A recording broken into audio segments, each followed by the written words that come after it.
प्यारे विद्यार्थियों, आज का हमारा टॉपिक है राजस्थान में चंबल परियोजना। चंबल नदी विंध्याचल पठार से निकलकर राजस्थान के दक्षिणी भूभाग में बहती है। इस नदी से हजारों की संख्या में गांव के गांव बाढ़ की चपेट में आ गए हैं। इसकी विनाशकारी लीला को समाप्त करने के लिए जल प्रवाह को सिंचाई, विद्युत तथा पीने के पानी के लिए प्रयुक्त करने की दृष्टि से राजस्थान तथा मध्य प्रदेश सरकार ने संयुक्त रूप से इस परियोजना का सूत्रपात किया था। यानी चंबल परियोजना राजस्थान की महत्वपूर्ण परियोजना है। चंबल नदी राजस्थान में दक्षिण से उत्तर की ओर बहती है।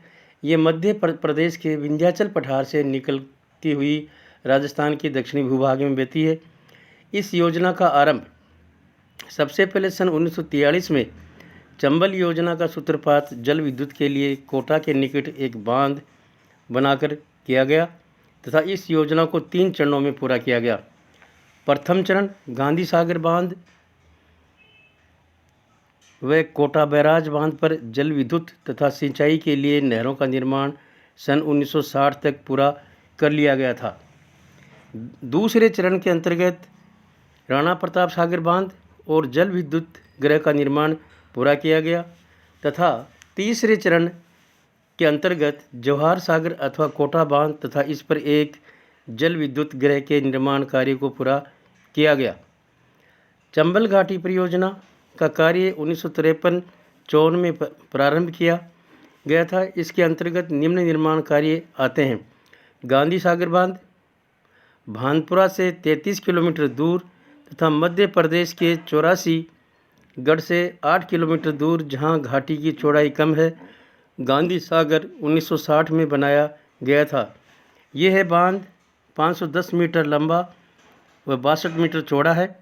इसके ऊपर 5 मीटर चौड़ी सड़क बनाई गई है। बाढ़ के अतिरिक्त जल को निकालने के लिए 10 फाटक इस बांध में बनाए गए हैं।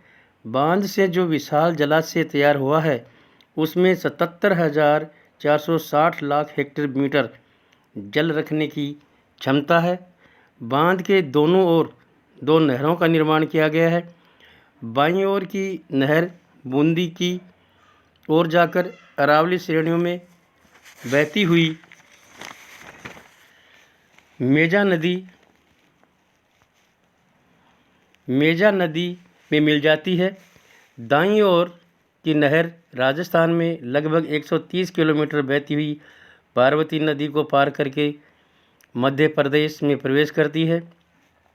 इन नहरों की कुल लंबाई में से 261 किलोमीटर राजस्थान में तथा 641 किलोमीटर मध्य प्रदेश में है। ये नहरें 4.44 लाख हेक्टेयर भूमि में सिंचाई की जाती है। गांधी सागर बांध पर ही गांधी सागर विद्युत स्टेशन 93 मीटर लंबा है, जिसमें 15-15 मीटर की दूरी पर 28,000 किलोवाट शक्ति के कुल 5 उत्पादन यंत्र लगाए गए हैं, जो कुल 115 मेगावाट शक्ति का उत्पादन करते हैं। दूसरा है राणा प्रताप सागर बांध। गांधी सागर बांध से 48 किलोमीटर दूर राजस्थान में 12 मीटर ऊंचे चुलिया प्रपात के समीप, जहां चंबल नदी सिमट जाती है, रावत भाटा में बनाया गया है।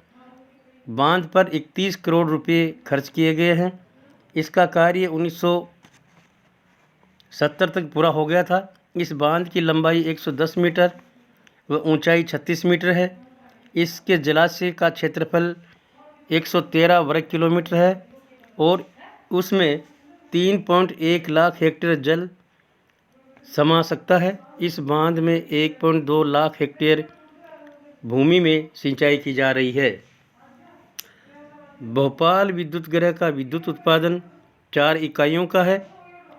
प्रति इकाई 43,000 किलोवाट, कुल 172 मेगावाट विद्युत उत्पादित की जाती है।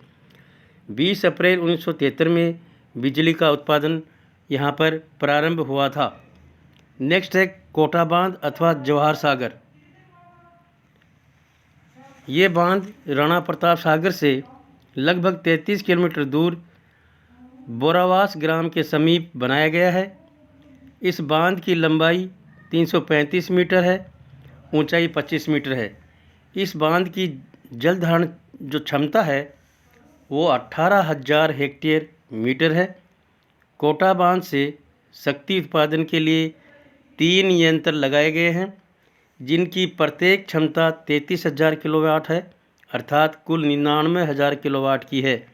60% भारांश की 60,000 किलोवाट बिजली पैदा इस बांध से की जाती है। कोटा बैराज कोटा बांध से 16 किलोमीटर आगे कोटा नगर के पास 1954 में सिंचाई के लिए एक बांध का निर्माण किया गया था। इस बांध की लंबाई 600 मीटर तथा ऊंचाई 36 मीटर है। इसकी जल ग्रहण क्षमता 76,400 लाख घन मीटर है। इस बांध से 2 नहरें निकाली गई हैं। दाहिनी नहर 120 किलोमीटर राजस्थान में बहती है तथा 305 किलोमीटर मध्य प्रदेश में। यह रास्ते में काली सिंध, परवान और पार्वती नदियों को पार करती है।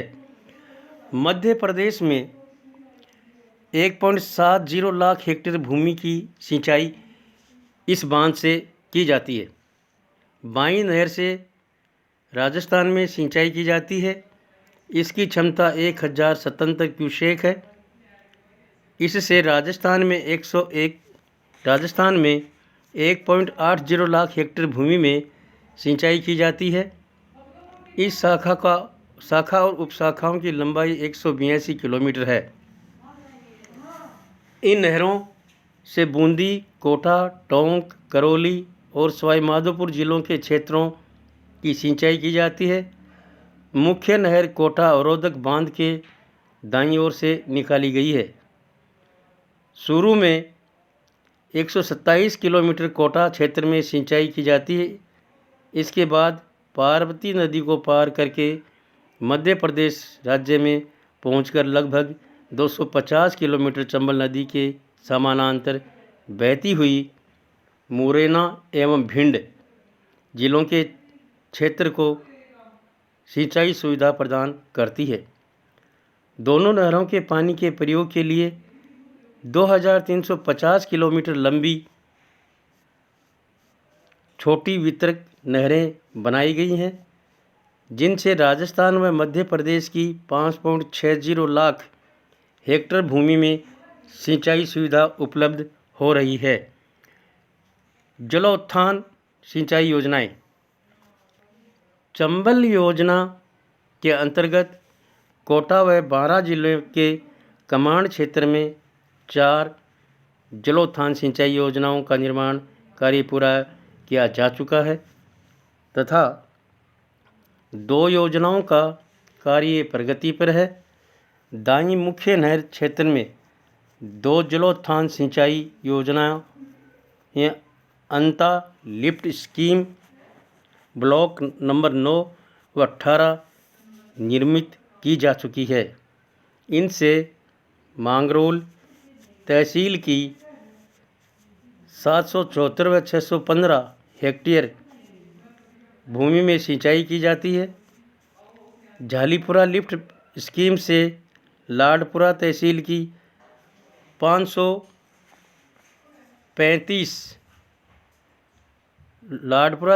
535 हेक्टेयर भूमि को सिंचाई लाभ मिलेगा। इसमें गत वर्ष 283 हेक्टेयर में सिंचाई की गई। पूर्ण हुई लिफ्ट योजनाओं में दाईं मुख्य नहर क्षेत्र की पचेली स्कीम में भी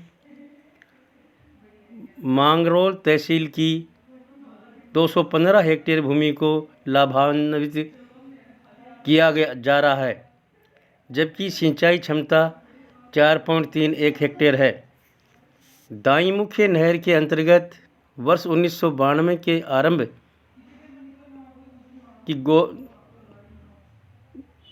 में अनेक योजनाओं के अंतर्गत कार्य प्रगति पर है। योजना की क्षमता करीब 4000 हेक्टेयर है। गणेशगढ़ स्कीम से मांगरोल तहसील से 20 किलोमीटर इटावा के 10 गांवों की लगभग 9237 हेक्टेयर भूमि में सिंचाई सुविधा प्रदान की जा सकेगी। काजरी एवं शेरखंड लिफ्ट परियोजना से 12 जिले की मांगरोल तहसील की कृषि भूमि में सिंचाई सुविधा उपलब्ध कराने के प्रयास किए जा रहे हैं। प्यारे विद्यार्थियों, राजस्थान की जो सिंचाई परियोजनाएं हैं, इसमें भाखड़ा नांगल, चंबल परियोजना व इंदिरा गांधी नहर परियोजना, ये परियोजनाएं बहुत ही महत्वपूर्ण परियोजनाएं हैं। इन परियोजनाओं में से एक परियोजना पर हर वर्ष एक क्वेश्चन आता है, इसलिए प्यारे विद्यार्थियों, इन चैप्टर को बहुत ही सही तरीके से तैयार करना है।